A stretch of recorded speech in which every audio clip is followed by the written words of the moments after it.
रोहित की दीदी समीक्षा की शादी अर्पित से हुई थी। रोहित 20 साल का था जो कि अपना पूरा दिन मोबाइल पर ही निकालता था। कभी पबजी खेलता तो कभी यूट्यूब चलाता। एक दिन अर्पित और समीक्षा समीक्षा के मम्मी पापा से मिलने आते हैं और देखते हैं कि रोहित मोबाइल से हटने को तैयार ही नहीं है। अरे रोहित, तुम्हारी तो आईआईटी की परीक्षा है ना? तुम तैयारी नहीं कर रहे हो परीक्षा की? वो सब तो मोबाइल पर ही हो जाएगा। ये देखिए, ये है गूगल। इससे जो भी पूछो वो सब बता देता है। तो आखिर कागज क्यों बर्बाद करूं? अरे पर तुम इन प्रश्नों की तैयारी बिना लिखोगे कैसे? उसमें क्या है, ये देखिए नोटपैड, बिल्कुल कॉपी जैसा है, इसी पर कर लूंगा। हम जब तुम्हारी उम्र के थे तब हम दोस्त मिलकर प्रश्न हल किया करते थे। उससे हमारी हैंडराइटिंग की भी प्रैक्टिस हो जाती थी और समय का भी अंदाजा लग जाता था। और फिर साथ में हम एक दूसरे की मदद भी कर देते थे अगर कोई अटक जाए तो। आपका जमाना अलग था जीजा जी। अभी जमाना फास्ट और स्मार्ट हो गया है। जमाना क्या, अब तो फोन भी स्मार्ट हो गया है। समय के साथ बदलना पड़ता है जीजा जी। अब बस भी कीजिए आप, हर चीज को लेक्चर में बदल देते हैं। रोहित अच्छा कर लेता है परीक्षा में। इतने में अर्पित के सास ससुर जी आ जाते हैं हॉल में और अर्पित इस बारे में बात नहीं करता। हालांकि अर्पित को लगता तो है कि पूरी तरह मोबाइल पर लगे रहना सही नहीं है, पर वो इस बात को और नहीं छेड़ता। ऐसे ही 2 दिन निकल जाते हैं। समीक्षा, मुझे काम से फोन आया था, मुझे वापस काम पर लौटना पड़ेगा। पर हमें आए हुए तो 2 ही दिन हुए हैं। अभी चले गए तो माँ और पापा को अच्छा नहीं लगेगा ना। अच्छा ठीक है, तुम रुक जाओ, मैं काम खत्म करके फिर लौट आऊंगा। एक काम कीजिए ना, परसों रोहित भी परीक्षा के लिए निकलेगा, आप उसी के साथ निकल जाना। दोनों वैसे भी बात नहीं करते, साथ में जाएंगे तो हो सकता है आप लोग आपस में बातचीत भी करने लग जाओ। ठीक है, मैं काम को 2 दिन टाल सकता हूँ। उसी रात जब सब खाना खाने बैठे थे तो अर्पित अपने जाने की खबर बाकी लोगों को बताता है। मुझे काम के लिए वापस जाना होगा। अरे बेटा, पर अभी तो तुम आए हो, इतनी जल्दी चले जाओगे? नहीं माँ जी, समीक्षा यहीं रहेगी और मैं जल्दी काम खत्म करके वापस आ जाऊंगा। ठीक है, काम भी जरूरी है। वैसे कब निकलोगे बेटा? 2 दिन में। मैंने सुना है कि उस दिन रोहित को भी परीक्षा के लिए जाना है, तो कल मैं दोनों की टिकट करा लेता हूँ बुक। मेरी टिकट रहने दीजिए जीजा जी, मैं तो फोन से ही करवा लूंगा। हाँ, पर कोई दिक्कत हो गई तो? अरे कोई दिक्कत नहीं होती जीजा जी, फोन सब कर सकता है। हमारे फोन के रिचार्ज से लेकर टीवी का रिचार्ज सब रोहित यही फोन से बैठे बैठे कर देता है। अब ये नई चीज तो हमारे समझ के परे है, पर अच्छा है कि रोहित जानता है। हमारी मेहनत इतनी कम हो गई भाई। हाँ, पर अगर टिकट नहीं मिली तो? अर्पित की बात पूरी होने से पहले ही बिजली चली जाती है। अरे ये क्या हो गया, आपने बिजली का बिल भर तो दिया था ना? अरे नहीं, मैं तो भूल गया था। अरे टेंशन मत लो माँ।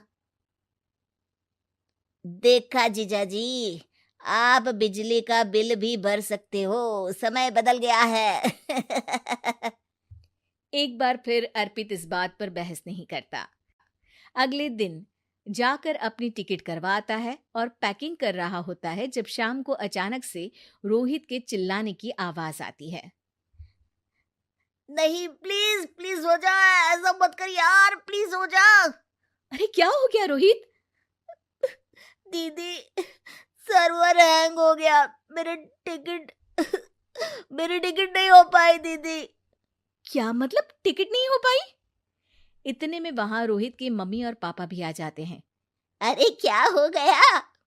माँ, मेरा टिकट नहीं हो पाया, सर्वर डाउन हो गया। अरे पर तूने तो बोला था कि हो जाएगा। हो जाता है, पर अब क्या करूं, ये क्या हो गया? अब कल की तो कोई बस भी नहीं है, ना ही अब टिकट मिलेगी ट्रेन की कल के लिए। मुझे तो कोई रास्ता नहीं दिख रहा। अब फिर लगता है मेरा ये साल बर्बाद हो जाएगा। घर पर एकदम से दुख का माहौल छा जाता है और सब रोहित को डांटते हैं, पर इतने में अर्पित वहां आ जाता है। आप सब रोहित को क्यों डांट रहे हैं? आपने ही तो उसे बढ़ावा दिया था ना। लेकिन इसकी लापरवाही के कारण इसकी परीक्षा छूट जाएगी। इसने तो हमसे कहा था कि टिकट हो जाएंगे। हे भगवान, अब क्या होगा? चिंता करने की कोई बात नहीं है। मैंने एक एक्स्ट्रा टिकट करवा ली थी। मैं समझता हूँ कि मोबाइल हमारा ही काम आसान करने के लिए है, पर उस पर ही पूरी तरह से निर्भर होना तो गलत बात है ना। रोहित टिकट को देखकर बहुत खुश हो जाता है और जोर से जाकर अपने जीजाजी के गले लग जाता है। सॉरी जीजाजी, मुझे आपकी बात ध्यान से सुननी चाहिए थी, पर थैंक यू सो मच। हाँ बेटा, तुमने तो इसका भविष्य बचा लिया।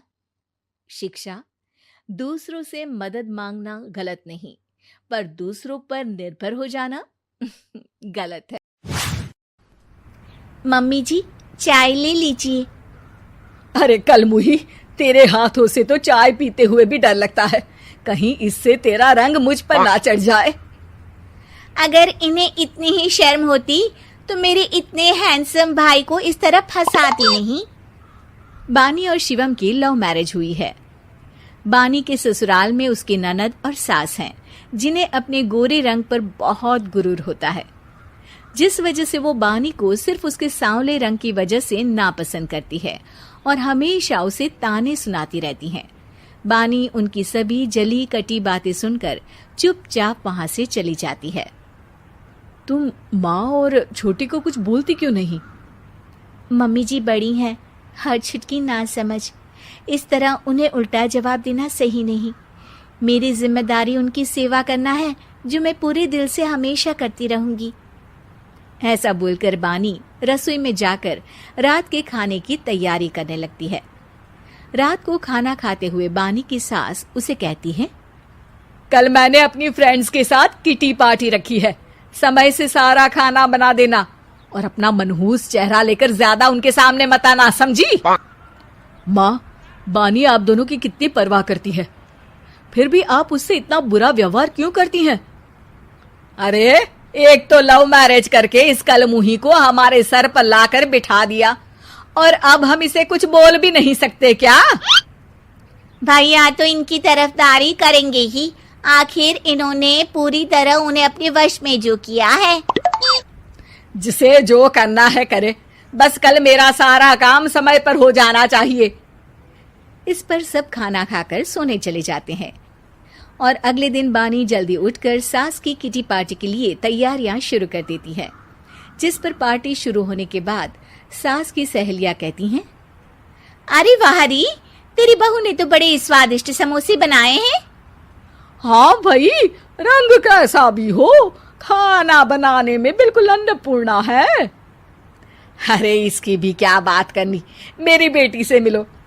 इसकी सुंदरता के आगे तो उर्वशी रंभा भी फेल है। उर्वशी रंभा को तो फेल कर देगी, पर क्या अन्नपूर्णा बन पाएगी? अरे इसे काम करने की क्या जरूरत, उसके लिए बानी है तो। और मैं तो इसकी शादी भी किसी नौकर चाकर वाले घर में ही करूंगी। बानी वापस रसोई में चली जाती है और किटी पार्टी चलती रहती है। उसी रात को बानी की सास गुस्से में चिल्लाते हुए अपने कमरे से बाहर निकल कर आती है। हाय रे, चोरी हो गई, मेरे पैसे। पक्का पक्का इस कलमुही की वजह से हुआ है ये सब। अरे क्या हुआ माँ, कौन सा आसमान टूट गया? अरे आसमान तो उसी दिन टूट गया था जब तू इस कलमुही से शादी करके इसे घर में ले आया था। खुद तो आई ही, अपने साथ साथ मनहूसियत का काला साया भी मेरे घर ले आई। अरे हुआ क्या माँ? अरे मेरी तिजोरी में रखे पैसे कहीं गायब हो गए, सुबह ही देखा, अरे यहीं रखे थे। क्या आप मुझ पर चोरी का इल्जाम लगा रही हैं? अरे काली बिल्ली पर भी क्या कोई मनहूसियत का इल्जाम लगाता है? ऐसा बोलकर बानी की सास वहां से चली जाती है, जिसके बाद शिवम और बानी बात करने लगते हैं।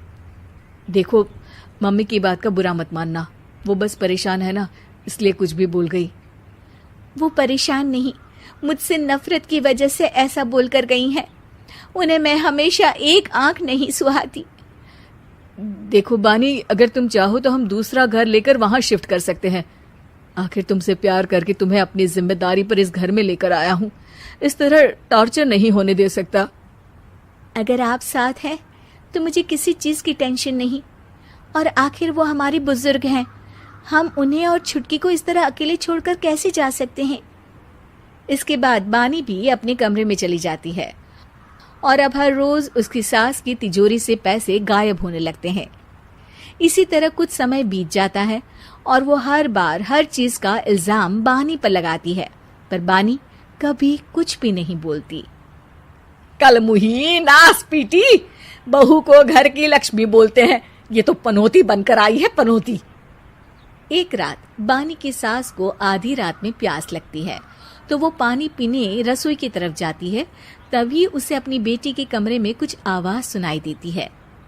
हाँ हाँ, मैंने मम्मी की तिजोरी से हर रोज थोड़े थोड़े पैसे निकाल कर हम दोनों के लायक खूब पैसे इकट्ठे कर लिए हैं। और मम्मी आज तक उस सब के लिए भाभी को ही जिम्मेदार समझती है। तुम बस जल्दी से आकर मुझे यहाँ से ले जाओ और हम कहीं दूर जाकर शादी कर लेंगे। मम्मी को कुछ पता नहीं चलेगा, सब मुसीबत खत्म। अपनी बेटी की ये सारी बातें सुनकर बानी की सास भौंचक्की रह जाती है और अपने कमरे में वापस चली जाती है। जब अगली सुबह बानी सास के कमरे में आती है, मम्मी जी क्या बात है, आज आप कमरे से बाहर ही नहीं आई, आपकी तबीयत तो ठीक है ना? क्या छुटकी कमरे से बाहर आई या तुम उसके कमरे में गई? नहीं नहीं, क्यों, जाना है क्या? मैं अभी चली जाती हूँ। नहीं, कोई कहीं नहीं जाएगा। इस पर वो बानी को साथ लेकर कमरे से बाहर आती है जहाँ शिवम भी होता है। वहाँ उसकी सास बोलती है, छुटकी मेरी तिजोरी के सारे पैसे लेकर अपनी माँ के बारे में कोई ख्याल करे बिना किसी लड़के के साथ घर छोड़कर चली गई। और बहू, तुमने मुझ जैसी सास की सेवा करने के लिए अपने ही पति के साथ दूसरे घर जाने से मना कर दिया। मैंने हमेशा तुम्हारा रंग देखा अच्छा ही नहीं, जो मेरी सबसे बड़ी गलती है। मुझे माफ कर दे बेटा। और इसके बाद बानी की सास कभी अपनी बहू की तारीफ करते थकी नहीं।